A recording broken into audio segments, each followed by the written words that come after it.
Diet culture owes carbs an apology because carbs are not the enemy. Let me proclaim here and very clearly, I eat carbs, I eat bread. I probably have a piece of bread or a bagel with me at all times, and I am not exaggerating.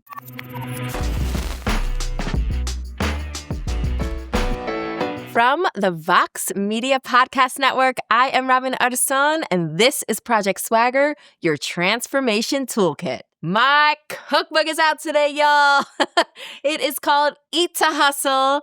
It is packed with 75 high-protein, plant-based recipes. I am so proud of it. These are my favorite recipes. This is how I fuel myself, my family. I have 2 kids, Dina and Atlas, and I have a husband. His name is Drew Butler. I got Drew into plant-based eating, and now he is a pro, baby. In fact, in our household, he is called the Smoothie King, and we have his smoothie recipe in this book. I have been plant-based for over 12 years, and some of the biggest myths out there about plant-based eating are that the recipes are low protein or that they taste bad. And I am going to bust those myths, including countless others in this. It includes my food philosophy, and it's intended for you to take what helps you and leave what doesn't. If there is a certain type of food or ingredient that you're like, you know what, that's not my vibe, then don't eat it, girl. It's okay.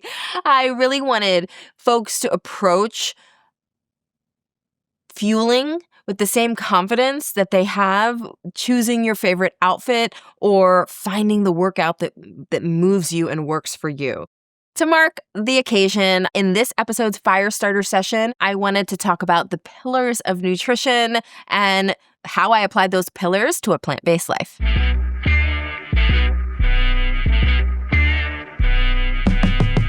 So I did not grow up plant-based. I am a Latina. I grew up eating pernil, fried pork, and chicken, and all these things. I had one singular turning point at a bodega in New York City.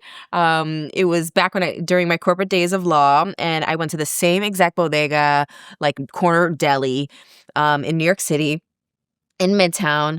And I remember standing there, with the same person who was always making my salad, and I would get the same feta cheese, the same grilled chicken. And then this one fateful day, the grilled chicken was undercooked. And I was sitting there in my office and just took this, as my son would say, totally yucky bite. And I was just like, I gotta find a new way. And so the next day when I went in to get my salad, having grown up with beans and legumes, my very first food that wasn't breast milk was black beans, okay? So I was like, let me go back to my roots. So I got a couple black beans on my salad anyway, and then that became my lunchtime vibe. It ended up becoming a plant-based salad, and it was iterative. So I was still eating dairy at the time. I was still eating eggs at the time, and I would say it was probably like a 1.5 year process where slowly, meal by meal, ingredient by ingredient, I started folding in plant-based foods. I didn't go home and throw out everything in my pantry. That process might work for people, like kind of a cold turkey approach. I found that particularly overwhelming. I didn't put pressure on myself to turn the page, and all of a sudden I was this new person. And during this time period, my mom started looking into what's called an anti-inflammatory diet.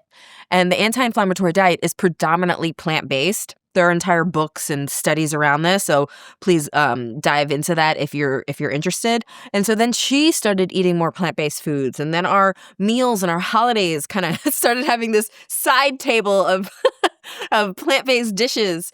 And then the meat eaters would also eat from that side table of the plant-based dishes. And then, our traditions, they didn't stop, they expanded. And I choose to take a more expansive view of things that are super nostalgic that we can fold in kind of new core memories. So now that you know my story, I want to get into key ideas that shape my nutrition, that shape all of our nutrition, whether we know it or not. This is scaffolding you can use to plan how you fuel. First, I want to talk to you about macros, as in macronutrients. They are pillars of nutrition. 3 things your body needs in large amounts: protein, carbohydrates, and fats. What role do each of these macros play? Protein is your MVP for muscle growth, baby. Your body needs it to rebuild tissue, and it also supports your hormone health, your immune system, and it helps you feel full and satisfied. And plants have protein. Plants have the protein you need. In fact, for example, 1 cup of lentils has 18 grams of protein. That's the equivalent of 3 scrambled eggs. Carbs. Diet culture owes carbs an apology because carbs are not the enemy. Let me proclaim here and very clearly, I eat carbs, I eat bread. I probably have a piece of bread or a bagel with me at all times, and I am not exaggerating when I say that. This is a myth I bust in depth in my book, Eat to Hustle. But in short, carbs are your body's primary fuel source and critical to help you sustain energy, especially as athletes. Finally, fats. They are essential for brain function, hormone balance, and helping you absorb key vitamins. Plus, some of the best longevity benefits are unlocked by the healthy fats found in avocados, nuts, and seeds. Now I want to talk to you about something that isn't technically a macro, but I still consider a pillar of my nutrition: fiber. According to a major study, 9 out of 10 Americans aren't getting enough daily fiber. That scares me. Why does that matter? Fiber improves your cholesterol levels, reduces your risk of heart disease, stroke, diabetes, and colon cancer. If you're over 50, the recommendation is at least 21 grams of fiber for women and 30 grams for men. And under 50, 25 grams for women and 38 grams for men. And personally, I think that that's low. I get on average 50 grams at least of fiber a day. And I do think when you are introducing more fiber into your diet, you don't want to go from 0 to 100. I can think that, that might cause gastric distress. And of course, always consult with your doctor and your dietitian for things that are super personal to you. I'm just sharing my experience. The key is that having fiber every single day, ideally pulsing it in every single meal, you are doing your body good and you're introducing more longevity into your lifespan. Because studies also show that increasing your fiber is actually adding years to your life. So now you're interested perhaps on increasing your plant intake and decreasing your meat intake. Here are my tips. Start with 1 meal a week. Literally just 1. And begin to swap ingredients. Swap chicken for tofu. Swap steak for seitan. And listen, I know that some folks are very anti like the faux meats, and there's an argument that, it's processed anyway. You got to start somewhere, right? So if you're swapping the meat burger for the veggie burger that's in the Whole Foods case, just do what you got to do, right? And then you iterate. This is the idea that little by little amounts to a lot. Give yourself some grace. Start with 1 meal and then swap out ingredients that are more meat-focused for more plant-focused. Batch prep grains and proteins for salads, bowls, and wraps during the week. If you have roasted veggies and grains already prepped, and I like to actually prep them separately. So for example, I might roast some potatoes and roast some cauliflower with some very basic salt and pepper, and then I'll zhuzh that up when I'm ready to eat it, and I might make it more salsa, more picante, more Asian inspired, more Thai inspired. Really what I discovered in cooking for myself and swapping meal by meal, starting with lunch and then moving to some dinners and then moving into some breakfasts, little by little, I discovered that once you start identifying the flavor palette that you love, you can absolutely incorporate that with things like tofu and beans, and seitan and vegetables, right? Like these are things that are just waiting to be remixed into, the flavor palette and the spice rack of your kitchen. I think that you gain creativity and you gain an entire produce section that is at your disposal. So those are some tips. And if you're introducing these tips into your routine, I want you to pay attention to how you're feeling on the days when you're eating more plant-based. You are the only one that's in your body. How are your energy levels? How's your digestion? How's your sleep? Do you feel more energized? Do your workouts feel different? How is the timing of your meals, right? Like for me personally, I tend to eat salads more at night. I'm not going to eat a big raw salad and then go teach a 60-minute HIIT run at Peloton. I'm usually eating salads and more raw fibrous foods at night. But I'm eating carbs and protein during the day. So you do have to listen to your body, watch your digestion, watch how you're processing these foods. But I do think if you give it a few weeks, and it does sometimes take a little bit of time for your body to adjust, and your microbiome will start to crave more plant-based foods. Yes, this is possible. I did it. Personally, I really noticed that my afternoon slump was aided completely by eating plant-based foods. I no longer have this feeling at 3:30 in the afternoon that I'm just like crushed by the weight of my schedule. Give yourself grace and give yourself time. Support for this show comes from Shopify. Momentum isn't some magical concept. You find it by building the systems in your life that set you up for success and maintaining them day after day. And whether you're launching something new, tightening how you sell, or finally treating your side business like your main business, Shopify helps you move faster without losing control. I have used Shopify personally before, and it makes everything simple by having one login for everything. No more guessing your passwords, hoping you have them saved on the device that you're using. Everything is in one platform with one login, making your life that much simpler. Shopify knows that the next great idea, the next great business can come from anyone, anywhere, at any time. So if you've been dreaming about starting your own business, now is the time to take that dream and make it your reality. Ready to build your own empire? Head to shopify.com/swagger and get started today.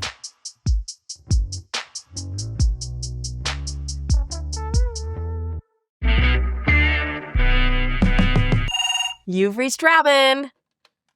Let's get to this first question from Janine.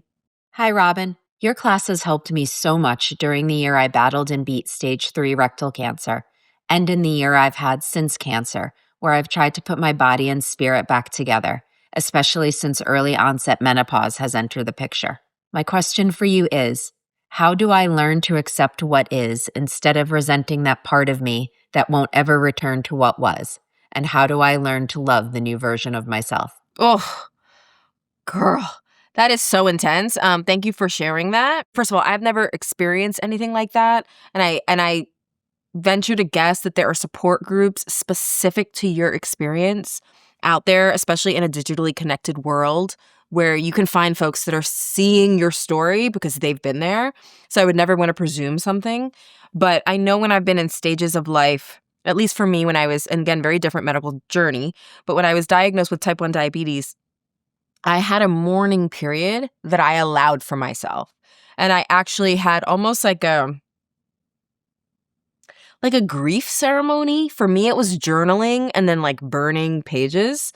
It was very like ritualistic in that regard. But I allowed myself a grief ceremony, and that I was mourning, that if I were to have kids, it was going to be a type 1 pregnancy. And that's a very specific journey that we can get into in another episode. But I would encourage you to find a ritual, anchor yourself in community, and then find a ritual or many small rituals that allow you for that grieving process. And then focus on what you can do. I think that that's what I realized when I was embarking on marathons and ultra marathons, now with insulin and this type 1 diabetes experience that was like my constant companion. I had to focus on what I could do, what I could still do, instead of thinking of the body or the experience that I totally took for granted, just months prior. And we do take it for granted because you don't have perspective until you have perspective. And giving yourself peace with that, I think, is incredibly important. But focusing on the small things that our bodies can do, even if they look different than they did yesterday. Thanks so much for your question, Janine. Next up, we're hearing from Amy. Hi. When life gets hard, what helps you build resilience? Not just to get through it, but to truly grow stronger. What is one piece of advice you would offer someone who's really in the thick of it? You got to remember your greatest hits, baby. I think that we are in the throes of it when cortisol is high, when you feel like the hits just keep coming. It's super easy to forget all the times that you triumphed.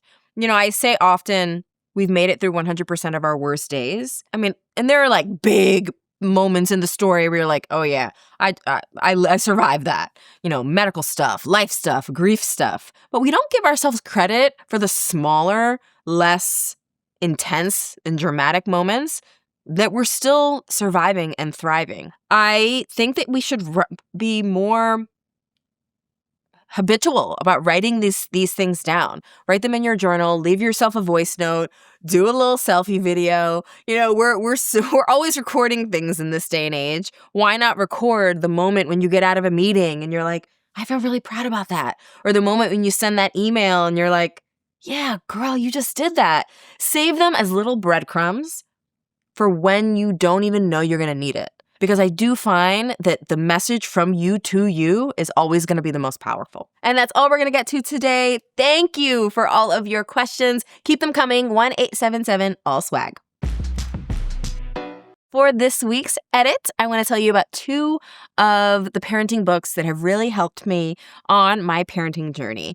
I have 2 young kids, and I will admit I was completely overwhelmed with all of the amazing literature and research and information out there for young parents. So the 2 books in today's edit are first, Hunt, Gather, Parent: What Ancient Cultures Can Teach Us About the Lost Art of Raising Happy, Helpful Little Humans by Michaeline Doucleff. So this book I read when Athena was around 2 years old. And I love story. I love thinking about what indigenous folks have been doing, for eons and how we can really anchor ourselves in the wisdom of these cultures. One of my biggest takeaways from this book are the ways in which we can give kids agency. We can let them do things that are genuinely useful around the house. Since Athena was 2 years old, she's been throwing away her own diapers. She's been putting away her dishes in the dishwasher. Atlas helps wash dishes. He has been using a Swiffer, I kid you not, since he was 18 months old. And I just let them lead where their curiosity lies. But we make very clear in our household what is useful behavior for our home as a team, as a family. It's like we're team family. And, obviously it takes a lot longer to clean the floor with a 2-year-old, but I found that it's worth the effort, and I really appreciated what Hunt, Gather, Parent had to say on the matter, and it actually freed up a little bit of time and energy that we were putting into trying to control behavior. And there was a little bit more freedom in allowing with parameters and really giving the kids agency, actually, and what they could do to contribute to the household. The second book, Bringing Up Bébé: One American Mother Discovers the Wisdom of French Parenting by Pamela Druckerman. This came as a recommendation from my girl Danielle, my girl Danny, and I was pregnant, and I was like, what book do you recommend? And she was like, the only parenting book I read, the only baby book I read was this one, Bringing Up Bébé. And I think we have this illusion, right, of like the beautiful French mom who just looks so fabulous and it's effortless. But I found that this book, it was both liberating because in it she describes kind of the framework with, there are some rules that you're rigid on, and then there's like a whole bunch that you just kind of like let flow within the framework. And I think Drew and I have really adopted a semblance of this in our home. There are some things that are like, this is the rule, this is the way it's done. And then there are other things that it's like, we can color outside the lines. And I'm really proud of us for tuning into the values that really matter for us as a couple and as a family, and then not being neurotic about anything else. And, granted, we just have young kids. I know that the road to parenthood is super long, and what you do in your household is what you do in your household, baby. I'm not coming with any judgment, but these were 2 books that were worthy of belonging in the edit. That's it for today, folks. Go pick up your copy of Eat to Hustle if you haven't already. See you soon. For even more actionable takeaways, follow Project Swagger on Instagram and TikTok at Project Swagger.